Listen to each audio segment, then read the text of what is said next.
안녕하세요. 책사랑 오스컨입니다. 나의 공전의 벗 4부 여러분에게 드린다. 저자는 게다다 이사코, 펴낸 곳은 화강신문사입니다. 미래부에게 드리는 글입니다. 전지하는 미래부, 여러분에게 일체를 부탁한다. 후계의 육성이야말로 지도자의 첫째 요건입니다. 1976년 8월에 개최한 본부간부회에서 나는 묘법의 리더가 갖추어야 할 지침을 나타냈습니다. 후계의 사람을 소중히, 연장자를 소중히, 평소의 언행을 조심히, 평소 옷차림을 소중히, 부인과 여성을 소중히, 직장과 사회를 소중히, 이 6항목의 40가짐에서 후계의 사람을 소중히를 가장 첫 번째로 내건 까닭은 광선유포와 영법구주의 명맥은 그야말로 후계의 인재 배출에 있다고 확신했기 때문입니다. 전 세계에서 미래부 벗이 활약, 제3대 회장에 취임한 이래 마음속 깊이 계속 기원한 일점은 후계 육성에 대해서였습니다. 그리고 그 모든 급소는 바로 미래부 각부의 탄생이었습니다. 1964년 6월 7일 광선유포를 향해 발걸음을 내딛는 속에 미래부의 제1진으로서 고등부를 결성했습니다. 탄생으로부터 반세기 이상이 지난 지금 일본은 물론 세계 각지에서도 미래부의 젊은 지용의 벗이 속속 뛰어나오는 시대가 되었습니다. 배우고 또 배워서 인생의 토대를 고등부 결성 기념일을 맞이해 도쿄 각지에서 열린 회합 중에서 나는 고토쿠에 있는 해관으로 달려가 늠름한 눈동자의 벗에게 말했습니다. 아무쪼록 여러분은 앞으로 10년간 열심히 공부하기 바랍니다.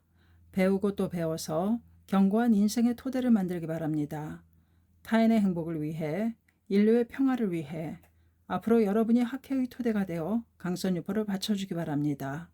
이것은 지금도 변함없는 내 희망이고 기원입니다. 여러분은 학회의 보배, 인류 사회의 희망, 미래부 여러분 한 사람 한 사람이야말로 학회의 보배입니다. 인류 사회의 희망입니다. 단련의 여름, 배움의 여름, 성장의 여름, 다음 시대를 짊어질 종남이청의 미래부 여러분과 함께 또 여러분의 성장을 열심히 기원하고 지키면서 응원해주는 가족 및 담당자 여러분과 함께 전지하는 사람에 대한 니치는 대성인의 정신을 나무 그늘 아래에서 편안하게 대화하듯이 배견하고자 합니다.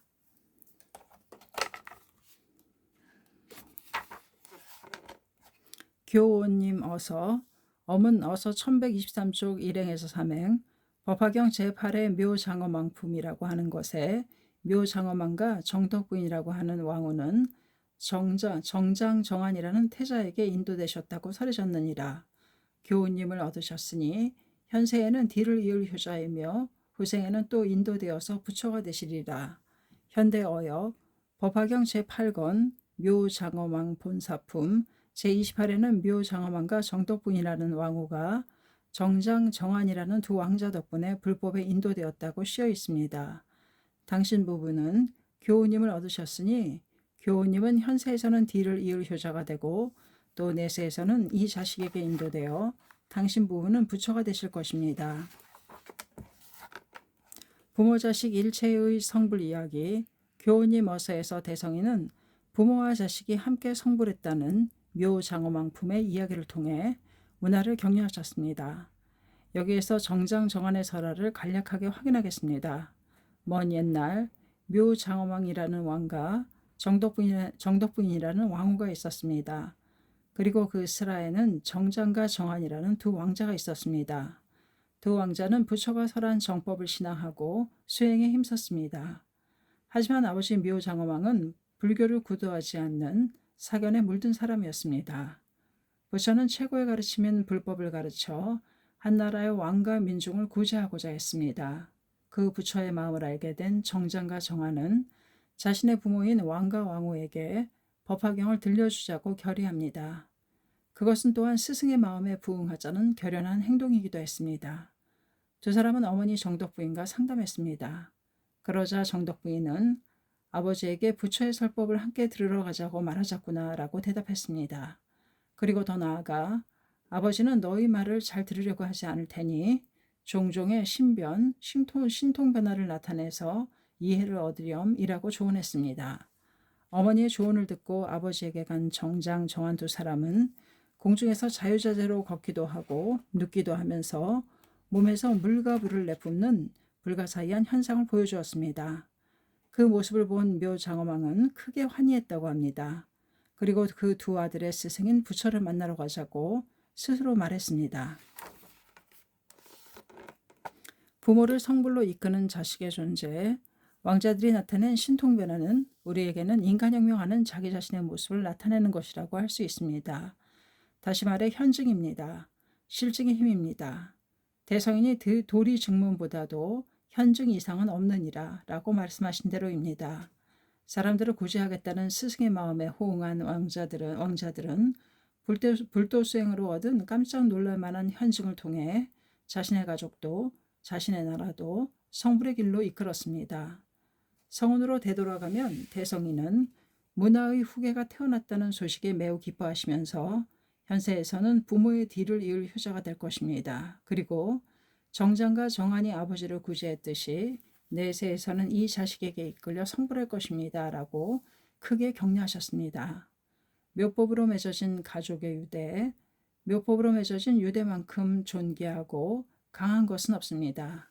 3세의 생명관에서 볼 때 모두 함께 영원한 행복의 궤도로 들어갈 수 있는 훌륭한 인연입니다. 천태대사는 묘장엄왕의 가족은 과거세에 함께 수행하던 동지였다고 해석했습니다. 그야말로 묘법의 수견으로 맺어진 권석, 일가족, 친족입니다. 불법의 눈은 부모 자식의 관계를 고정적으로 보지 않습니다. 신앙의 측면에서는 자식이 선배로서 연을 맺는 경우도 있겠지요. 성장하는 자녀의 모습을 보고 부모가 발심하거나 신심을 심화하는 일은 실제로 흔히 있는 경우입니다. 어쨌든 묘법의 가족은 서로 성장하는 가족이고 지역과 사회에 행복의 빛을 발하는 창조가족입니다. 가족 한 사람 한 사람이 위대한 서원을 완수하는 존귀한 존재입니다. 한 사람도 빠짐없이 인류를 부처의 경애로 높여가는 숭고한 강포의 사명을 안고 서로 촉발하는 존재입니다. 학회의 뜰에서 크게 키워라. 후계의 중요성에 관해 대성인은 현불미래기에서 전제하는 사람이 없으니 마치 목석이 의발을 가진 것과 같으리라고 불법을 수지하고 전하는 사람이 없으면 목상이나 석상이 법을 걸치고 바리떼를 들고 있는 것처럼 아무런 쓸모가 없다고 말씀하셨습니다. 그 어떤 조직단체라도 전제하는 사람, 다시 말해 후계자가 없으면 멸망해서 사라지고 맙니다. 이것이 엄연한 사실입니다. 목상이나 석상이 법의를 걸치고 있어도 그것은 보물을 썩히는 격이 되고 만다는 비유는 불교의 특징을 말해줍니다. 설령 불교의 가르침이나 불상이 남아있더라도 후계의 인재가 없다면 불교의 정신이 단절된 것과 똑같다는 비유입니다. 우리가 살고 있는 현실 속에서 인간의 행동을 통한 계승 속에서만 불법은 맥동하기 때문입니다. 그렇게 생각하면 미래 부원이 얼마나 소중한 전지의 사람들인지 모릅니다.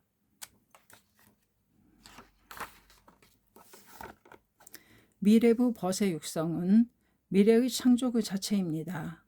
미래에서 온 사자들을 학회라는 궁극의 인간주의의 뜰에서 크고 풍요롭게 육성했으면 합니다.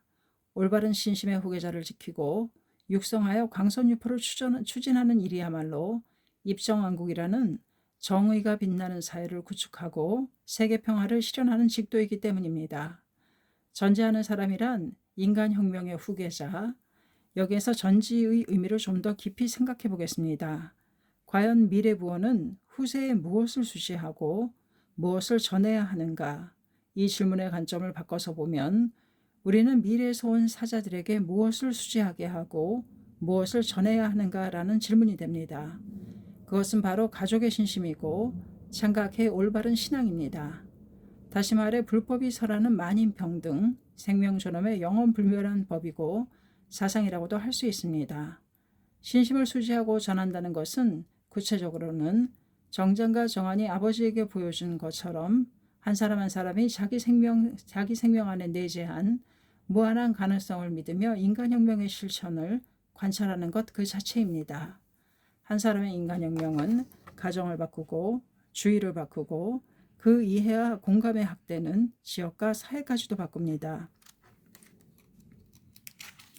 이 인간혁명의 운동을 세계로 확대하여 영속화하는 일이 광선 유포입니다. 그야말로 전제하는 사람이란 인간혁명의 후계자입니다. 나는 소설 인간혁명의 주제를 한 사람의 위대한 인간혁명은 이윽고 한 나라의 숙명도 전환하고 나아가 전 인류의 숙명전환도 가능케 한다로 정했습니다. 그것은 장대한 세계 광선 유포의 미래를 전망하면서 후계의 벗에게 의탁하는 서원이기도 했습니다. 소설 인간혁명의 집필을 시작한 때는 고등부 결성으로부터 반년 뒤인 1964년 12월이었습니다. 그리고 1965년 1월 중등부 결성 직전부터 세이쿄 신문에서 연재가 시작되었습니다. 여명으로 시작해 여명으로 끝나다. 1965년 8월 중고등부가 참석한 학예 강습회에서 어느 멤버가 소설 인간혁명의 결말은 어떻게 됩니까? 라고 질문했습니다. 나는 소설의 제1장의 제목을 여명으로 정한 것을 언급하면서 이렇게 말했습니다. 결국 마지막에는 다시 여명으로 돌아갑니다. 여명으로 시작해서 여명으로 끝납니다. 도다 선생님은 저 전쟁 때부터 학회 여명을 구축하셨습니다. 도다 선생님의 D는 나를 중심으로 하는 여명이고 또 그 D는 고등부 여러분이 새로운 여명을 만들어야 합니다. 잊을 수 없는 대화를 나누고 28년이 흐른 뒤 그때의 심정 그대로 나는 인간혁명 총 12권을 신여명의 장으로 완결했습니다. 여명이라는 단어에는 새벽, 동틀녘, 또 새로운 일이 시작되려고 하는 것이라는 뜻이 있습니다. 미래부 세대에는 언제나 새로운 여명에서 출발하는 차세대 창조의 사명이 있습니다. 시족인고 전답서 어문어서 1169쪽 8행에서 9행 니실에는 어려서부터 금생의 기여는 없었으며 다만 부처가 되려고 생각할 뿐이로다. 그렇지만 기하의 일만은 실세 없이 법화경, 석가불, 일천에 말씀하니 그 까닭은 법화경의 명을 이을 사람이라고 생각하기 때문이로다. 현대어역 니칠에는 젊어서부터 나 자신의 금생의 번영을 기억한 적이 없다. 기원한 적이 없다. 오직 부처가 되려고 생각할 뿐이다. 하지만 그대의 일은 언제나 법화경 석갑을 일천자에게 기원하고 있다. 왜냐하면 그대는 법화경의 명을 이을 사람이라고 생각하기 때문이다. 법화경의 명을 이을 사람을 수호, 대성이는 소중한 문화에 대해 언제나 법화경의 명을 이을 사람이라고 믿고 끝까지 기원하고 있다고 말씀하셨습니다. 이 어서를 받은 시족인고는 당시 인생의 가장 큰 어려움에 처해 있었습니다. 이 어서는 그러한 시족인고가 어려움을 타게 하기를 바라면서 온 힘을 다해 격려해 주신 글입니다. 불법이라고 함은 도리이며 도리라고 함은 주군에게 승리하는 것이니라. 어서 1169쪽이라고 단언하셨습니다. 불법은 영원한 진리를 설한 최고의 도리이고 이 도리를 관철하면 온갖 마성에도 마지막에는 반드시 승리한다고 밝히셨습니다. 그야말로 불법은 승부입니다. 이때 시족인구에게 어려움이 닥친 까닭은 주군이 악의적인 유언비어에 속았기 때문이었습니다. 그러므로 성실하고 인내 강하게 주군을 철저히 섬기면 이윽고 오해를 풀고 신뢰를 쟁취할 수 있다고 가르치셨습니다.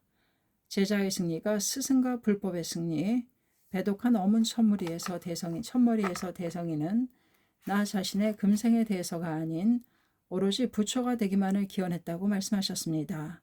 자타 모두의 성부를 실현하겠다는 심정 그대로 대성이는 말법의 만인의 행복을 위해 묘법을 설하고 넓히셨기 때문에 숱한 대난과 맞서 싸우는 연속 투쟁의 생애이셨습니다. 법화경의 명을 이을 사람이란 대성인의 말씀을 신간에 물들여 스승과 똑같이 묘법을 근본으로 고난과 맞서 싸우는 제자들입니다. 법화경의 명은 바꿔 말하면 법화경의 정수인 만인성불의 가르침입니다. 명을 이을 사람이란 이러한 불법 천리를 넓히겠다고 뜻을 세우고 살아가는 사람입니다. 대성인이 세우신 대원과 똑같은 대원을 세운 제자들이 불의의 마음으로 일어서야만 영법 구주가 됩니다. 그러므로 대성인은 그러한 제자의 승리를 위해서 열심히 계속 기원하고 있다고 말씀하셨습니다. 제자의 승리야말로 스승의 승리이고 불법의 승리입니다. 법화경의 명을 이을 사람에 대한 어범불의 힘 한없는 자애와 함께 만감을 담은 기대를 배견할 수 있습니다. 가까이에서 응원하고 뒷받침해주는 담당자에게 감사. 대성인의 이러한 심정을 배견하면서 도다 선생님도 나도 아무것도 필요 없다. 오로지 인재를 바랄 뿐이다 라는 심정으로 인재를 만들고 인재를 육성했습니다. 이것이 일체의 기반입니다. 미래를 의탁할 청년이 근본입니다. 학회 보배인 미래보원 한 사람 한 사람의 육성이야말로 얼마나 광선유포를 여는 힘이 되는지 모릅니다. 흑계의 미래부 벗이 성장하려면 가까이에서 응원하고 기원으로 뒷받침해주는 선지식이 그야말로 중요합니다. 이 자리를 빌려 남녀 청년부의 21세기 사명의 여러분을 비롯해 장년부, 부인부의 미래부호, 미래본부, 대학부 준영, 더 나아가 교육본부의 선생님 등 모든 담당자에게 감사의 인사를 드립니다. 앞으로도 충실한 미래부 육성과 격려를 잘 부탁합니다. 미래에서 온 보배와 같은 사자를 소중히 담당자의 격려라는 시실과 함께 부모에게서 신심을 이어받은 날실이 중요하며 바로 이 시실과 날실이 근간입니다. 본디 부모와 자식이라고 해도 자식이 부모 뜻대로 자랄 리 없는 것은 당연합니다. 도다 선생님의 질문에서도 자식에게 어떻게 신심을 전해야 하느냐를 고민하는 질문이 많았다고 기억합니다. 선생님은 신심을 반대하는 자녀가 있는 부모에게는 진지하게 자식을 귀여워해 주기 바랍니다. 라고 명쾌하게 답하셨습니다. 그리고 무엇보다 중요한 점은 자식을 사랑하는 정열입니다. 라고 알기 쉽게 구체적인 첫걸음을 가르치셨습니다. 어서에는 부모의 성불 즉 자식의 성불이고 자식의 성불 즉 부모의 성불이니라 라고 씌어 있습니다. 부모와 자식의 성불은 서로 연관되어 있습니다. 초조해야 하면 안 됩니다. 뿌려진 불종은 반드시 싹이 틉니다. 나머지는 내 자녀를 반드시 성불의 길로 인도하겠다고 끝까지 기원하면 됩니다. 또 대성이는 사장은 또 사도를 패하고 정도로 향하게 하는 등의 은혜가 깊으며 라고 말씀하셨습니다. 불법의 도리를 올바르게 가르쳐주는 스승의 존재가 얼마나 중요한지는 말할 나위도 없습니다. 생각해보면 정장과 정환도 사람들을 구제하겠다는 스승의 마음에 호응에 일어섰습니다. 대립과 분단의 사해를 변혁, 전쟁 뒤에 불타버린 들판에 홀로 서신 은사가 입정한국 광선유포라는 인생의 위대한 목적을 나타내셨기 때문에 우리 청년은 묘법으로 자신을 인간혁명하고 자타 모두의 행복을 실현하고자 씩씩하게 매진할 수 있었습니다. 도다 선생님이 소년소녀부 해합에서 이렇게 말씀하셨습니다. 앞으로 누구나 행복을 의미할 수 있도록 국경이나 민족유혁이 없는 지구민족주의의 평화로운 세계를 구축해야 한다. 여러분은 오늘 이 아저씨의 말을 잊지 말고 조금이라도 이 꿈을 실현해 주기 바란다. 대립과 분단을 뛰어넘어 모든 사람이 행복을 맛볼 수 있는 평화세계를 구축하라. 은사의 꿈이 바로 나의 꿈입니다. 또한 지금의 청년들에게 미래부 여러분에게 의탁한 꿈이기도 합니다. 그 꿈을 실현할 주인공은 생명존엄, 만인평등이라는 묘법의 깃발을 드높이 지켜든 지용의 젊은이들 한 사람 한 사람입니다. 바로 그렇기 때문에 우리는 미래부 벗을 더욱 성실하고 진지하게 대하고 학계 정신을 전해야 합니다. 미래의 사람들에게는 진실과 정의를 간파하는 힘이 있습니다. 더할 나위 없이 소중한 법화경의 명을 이을 사람입니다. 창립 100주년에서 미래를 향해 2030년 학회 창립 100주년에 대해는 지금의 미래부 멤버가 10대 후반에서 20대 청년으로 약동하는 때를 맞이합니다. 모두가 승리의 깃발을 드높이 지켜든 주자로서 21세기 전반을 꿋꿋이 달리는 주역입니다. 더 나아가 22세기를 향해 활약하는 인재를 육성하고 바통을 건네는 중요한 사명을 가진 세대입니다. 말하자면 창가 3대가 관철한 사제정신을 만대까지 계승해가는 불가사의한 수견으로 맺어진 용자입니다. 전 세계의 벗이 기원하고 지켜보고 있다. 법화경에서 석가다보의 이불과 함께 3세 시방의 재불이 모인 까닭은 무엇일까요? 그것은 오롯이 말법의 영법 구주를 위해서이고 모든 불자의 성불을 위해서였습니다. 재불의 소원은 말법만년에 걸친 민중의 행복이며 지금 현실에서 세계 광선유포를 추진하는 단체는 바로 우리 창가학회입니다. 창립 100주년에서 22세기로 사회의 안온과 번영을 위해 세계 평화와 공생을 위해 지금의 미래부 세대가 종횡무진으로 활약하기를 전 세계 벗들이 기원하면서 간절히 기다리고 있습니다. 정의의 주자가 힘차게 뛰어나올 영광스러운 무대는 한없이 펼쳐지고 있습니다. 그리고 드디어 인류사의 새로운 희망의 여명은 시작되었습니다.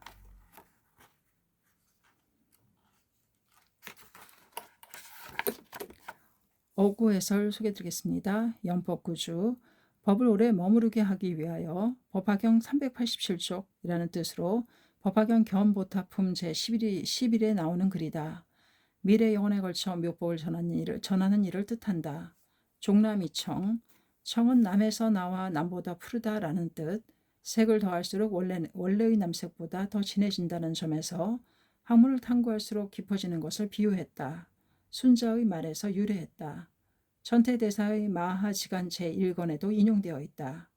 니시렌 대성인은 신심수행을 거듭하는 비유와 더불어 후계자의 성장이라는 의미로 사용하셨다. 교우님 어서 1272년 유배지인 사도에서 문하에게 보내신 편지. 아무리 혼란한 세상에 있더라도 법화경 어본전을 믿는 사람은 성불할 수 있다고 밝히셨다.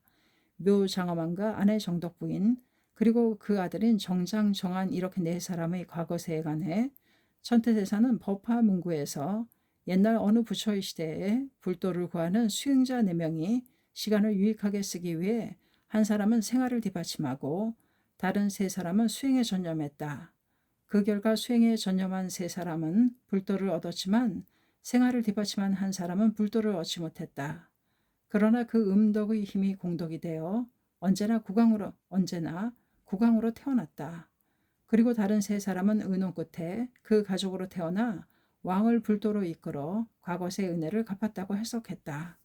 시족인고 전답서를 받은 1277년 당시 시족인고는 그의 6월에 일어난 고아가야스문답의 여파로 죽은 에마씨에게 엄한 처분을 당했다. 고아가야스문답에서는 대석인의 제자 산미보가 고쿠라쿠사 료칸의 비호를 받은 류조보를 철저히 파절했다.